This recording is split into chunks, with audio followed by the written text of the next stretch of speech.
That's also an amazing question. Now, when we are, let me take this in my hand.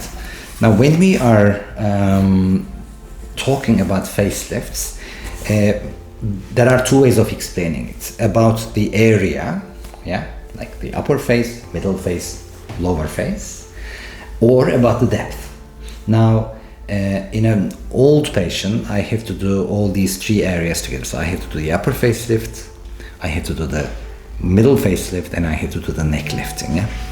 The point is, in younger patients, you don't need that.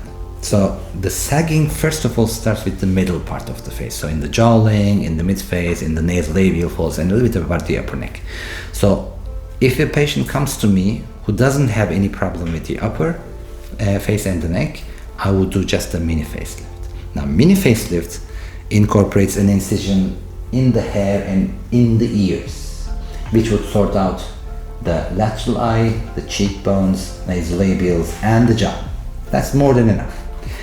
That can be done just from the skin, which would not be very long lasting, or I can go down to the deeper plane and I can pull the muscles, and that would be a very long lasting and natural result, because I don't only pull the skin, but I pull the muscles. So bear in mind, it's very interesting. Even a mini facelift can and shall be done on the deeper plane.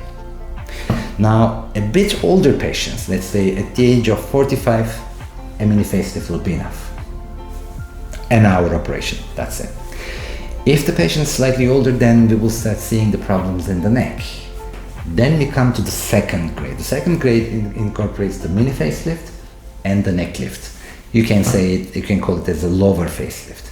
Again, you can do it just by the skin, or you can go to the deep plane.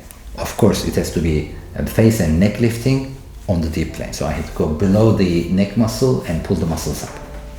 In really older patients, I would say over 80, probably I would need to go all the way and do the upper 1/3. So the upper, middle, and lower part of 1/3 would mean a full facelift. Then I would lift the brow, I would lift the face, and I would lift the neck together. And that will be also done mostly in the lower part on the deep plane.